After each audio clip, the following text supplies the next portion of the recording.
Namiss ko magluto ng adobo na may kamote. Kung laging patatas yung inilalagay mo, subukan mo naman yung kamote sa adobo.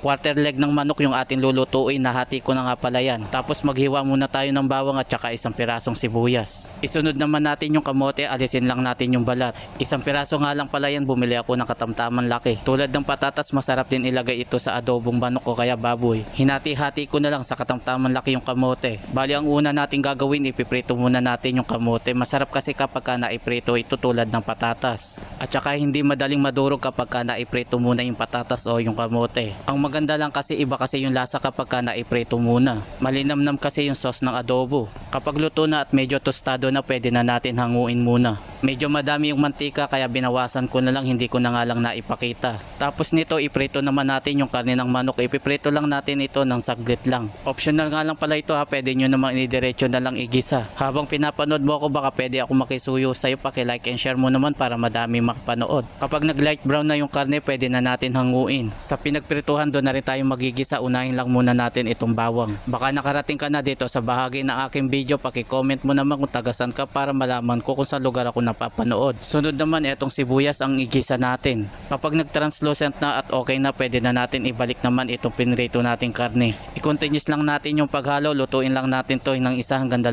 minuto. Maraming version ng pagluto ng adobo, yung iba pinagsama-sama nila yung mga ingredients at saka nila pakukuluhan. Hanggang sa kumonti na lang yung pinakasabaw niya. Timplahan muna natin ng soy sauce, tansya-tansya na lang yung ginawa ko. Lagyan na rin natin ng powder na paminta. Nakapaglagay na nga rin pala ako dyan ng suka, hindi ko lang na-video. Kaunti lang yung inilagay ko at nang hindi maasim yung pagka-adobo.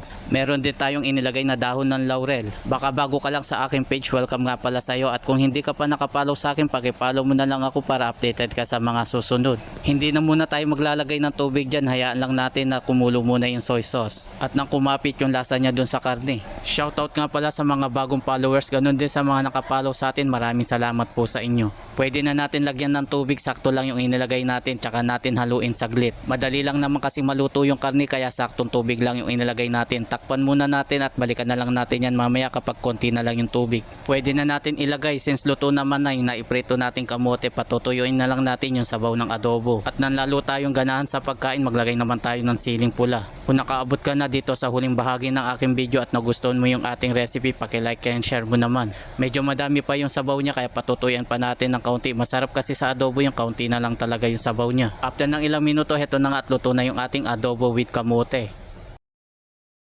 At syempre dito na tayo sa exciting part, yung tikman natin yung adobo na may kamote. Kanyaman na talaga mga lods.